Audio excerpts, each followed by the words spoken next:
Over 13 years since the last game was released, the Test Drive series finally returns on September 12th with Test Drive Unlimited Solar Crown. Available for Xbox X and S, PS5, and PC at launch, the open-world racer offers a brand new setting, a more live service-focused approach, and conflicts between two factions. How does it compare to Test Drive Unlimited 2, launched in February of 2011? Check out some of their biggest differences here. Hong Kong Island vs Ibiza and Oahu. The biggest difference between Solar Crown and Test Drive Unlimited 2 is their settings. While the latter saw the return of Oahu and added Ibiza into the mix, the former features Hong Kong Island as a setting for the first time. As one of Hong Kong's 3 regions, it features multiple districts and monuments to explore with numerous beaches and mountains. Left-hand vs right-hand traffic. Throughout the series' history, players have usually abided by right-hand traffic, i.e. driving on the right side of the road. The one exception was 2002's TD Overdrive, The Brotherhood of Speed, which spanned the world and thus featured left-hand traffic in places like Tokyo and London. After over 2 decades and some changes, left-hand traffic finally returns in Test Drive Unlimited Solar Crown, and technically, for the first time, it's the only option for driving throughout the title. Drivable Roads. Perhaps more notable than the settings is how much road is available to drive on. Test Drive Unlimited 2 sports 3,000 kilometers or roughly 1,864 miles between its 2 islands. By comparison, Solar Crown only offers 550 kilometers or 340 miles of drivable roads. There's something too about attention to detail versus scope and how much more intricate Hong Kong Island will be in-game, especially since it's a 1-to-1 scale, but we'll only know once we get our hands on with the title. Premise.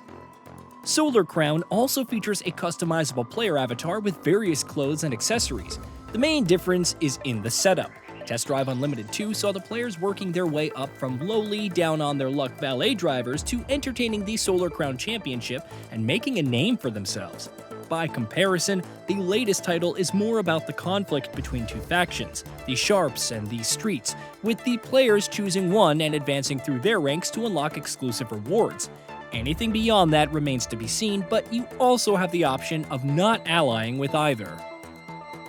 Clan Headquarters vs Properties. The hotel returns in Solar Crown, but there are also headquarters exclusive to clans, allowing players to check out leaderboards and participate in live events and whatnot. Interestingly, this seemingly means no properties to purchase, like in Test Drive Unlimited 2, where you could acquire several houses and apartments across various locations.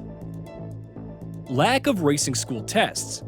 It also seems that racing school events have been phased out in the latest title. Test Drive Unlimited 2 featured various single-player challenges and events, including Racing School, where you had to pass tests to earn a license. You could then use this to participate at the corresponding license level.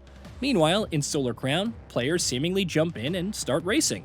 It made sense in Unlimited 2 since you are working your way up, but perhaps there are other requirements players must fulfill in Solar Crown to advance. Traffic density. Maybe it's a consequence of fewer drivable roads or that Test Drive Unlimited Solar Crown's districts are denser, but there is a stark difference in traffic density. Unlimited 2 features a decent amount of cars on the road. Comparatively, Solar Crown has more traffic, with developer KT Racing showcasing improvements in the lead-up to launch. Cockpit Details. First-person view is a key factor in any racing title, which means nailing the look and feel of a cockpit. Compared to its closed betas, Test Drive Unlimited Solar Crown significantly improves its cockpit detail from the camera movement and seatbelts to how your character is perceived. There's still more to be showcased, but it's a step up from Test Drive Unlimited 2. Sense of speed. There's also the sense of speed, another important factor when considering high-speed races and general runs through the city. For its time, Test Drive Unlimited 2 was good, but Solar Crown is attempting to go even further beyond, as showcased in its pre-launch development progress video. The sense of speed looks good, and should make overtaking and near collisions much more harrowing. Chase mode.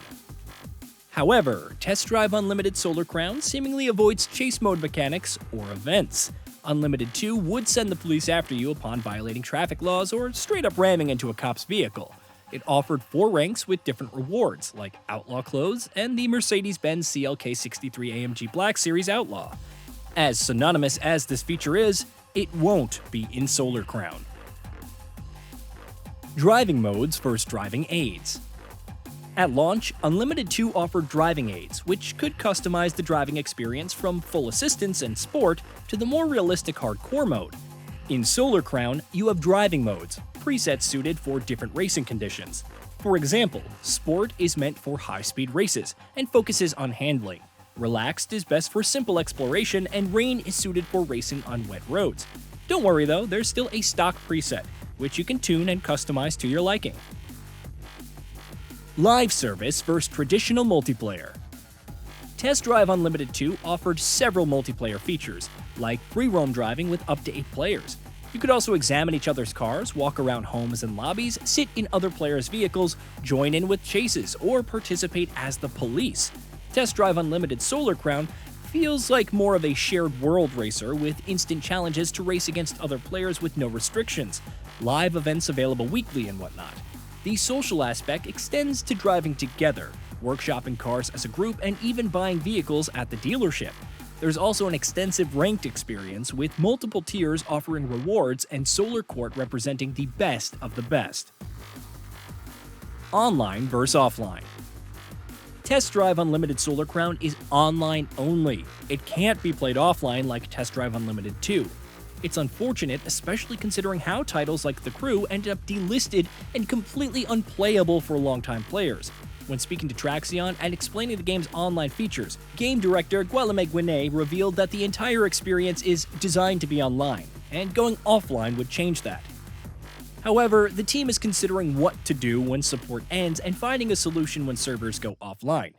We don't want people to buy the game and then we quit and it's over for them.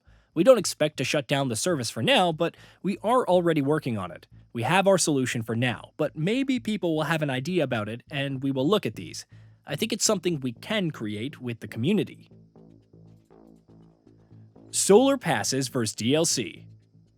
Test Drive Unlimited 2 launched at a time when live service wasn't really a thing, and as such offered one paid DLC, which became unavailable after servers went offline, ironically enough. By comparison, Solar Crown will take a seasonal approach. Rankings are seemingly reset each season, with players grinding to reach the Solar Court again. Hey, did you know that we at GamingBolt upload new videos every day? Stick around, drop a like, subscribe, and hit that bell, and let us know what kind of content you'd like to see in the future with a comment below.